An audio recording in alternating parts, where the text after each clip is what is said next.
Good morning all to your weekly assembly delivered to you by Mind to Be Kind, Commitments and your learning managers. This week's theme is e-safety and in particular Safer Internet Day, which this year falls on Tuesday the 9th of February.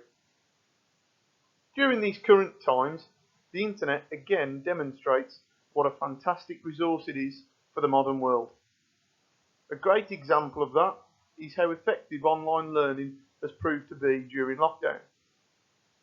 The internet has single-handedly allowed all young people to continue to access an education whilst remaining safe at home.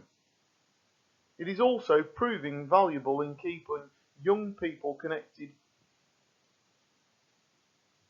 However, as the internet continues to grow, it also creates more opportunity for those who wish to harm us.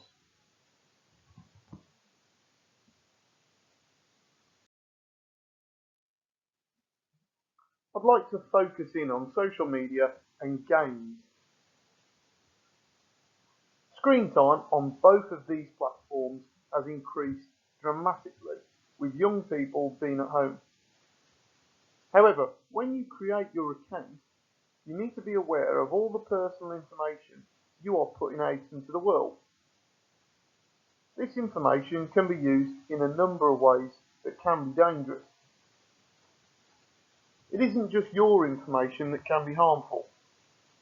The personal details of the people that you think you are talking to can be false and made into a way to make you think you're talking to somebody of your own age.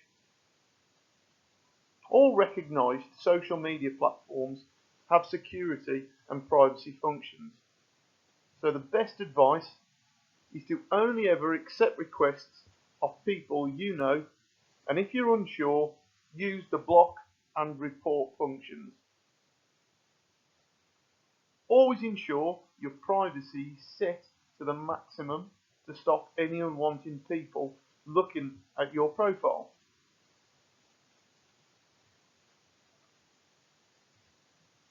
When it comes to the stuff that you're posting, think before you share. The general rule to live by is if you're not comfortable in posting something that in 10 years' time could embarrass you, don't do it. Everything that you post is held and still be accessed online by potential job employers. And believe me, people have lost jobs over things they have posted online as a teenager. When posting, also think if the picture did get into the wrong hands that can identify maybe your location near to your home or what school you go to.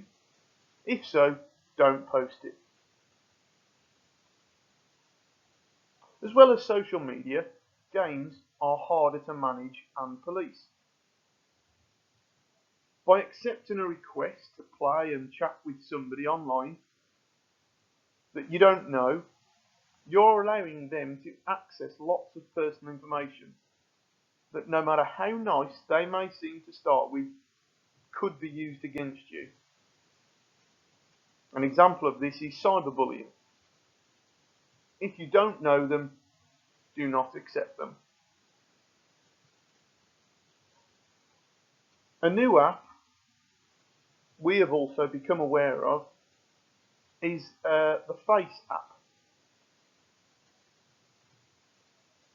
Now, whilst you and your friends might like posting your faces on top of others, this face swap app poses huge risks to young people from potentially harmful people wishing to conceal their actual identity. It's important to be aware that this is out there. So regardless of whether someone may send you a picture, they could easily have adapted it to make them look a lot younger.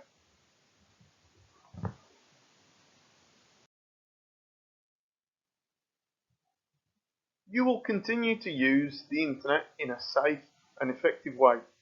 And the apps we have spoken about are brilliant ways in staying connected.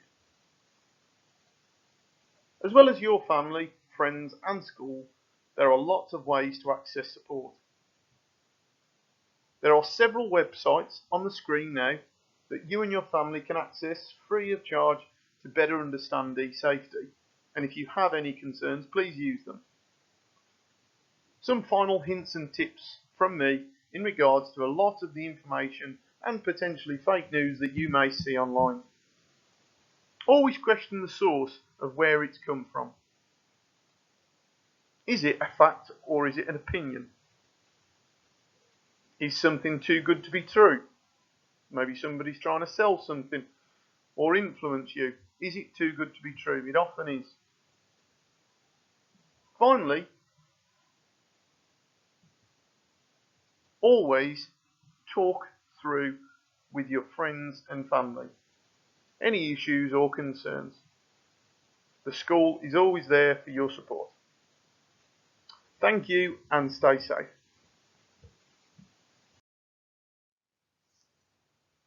Hello everybody and welcome to this week's Commitments Challenge, the last one for this half term. Now, as you can see here, this challenge is to do with Safer Internet Day, which you'll have had lots of information about this week within various lessons in school. What I'd like you to do is to create a poster using either the template on this slide or creating your own to promote Safer Internet. The winning designs will be used to promote Safer Internet around school, and they will also be on the computer screens, and there'll be lots of rewards for those people who submit some fantastic entries. You can use this template or you can create your own. Questions you may want to include on this: why are you looking at information online? Who wrote the information? Why was it written? You may want to create some fantastic images of what a more trustworthy internet could look like. You may also want to write your own pledge of what you could do to help create a more trustworthy and safe internet. As always, send your entries to challenge@beaconhillacademy.org.uk, and once again, this will complete one of your Learning That Inspires commitment strands. So please get involved in this fantastic challenge, guys, and I look forward to seeing some brilliant entries from you all. Hello Year 10. Thank you for listening to the assembly on eSafety. Just make sure when using social media, you're only using it for positive interaction with your friends or family. Cyberbullying can affect a victim's mental health. To you, you might think it's a laugh and a joke with your friends, but just think how you would feel if it was to happen to you. If you are considering posting pictures or sending a private message, please stop and think. Would you be happy for the rest of the school, parents, carers, members of the public to see this message or post? If not, it's not an appropriate post to send. Finally, from me, a big well done to all of you who have received e-merits this week. Keep up the good work and stay safe. I'll speak to you all soon.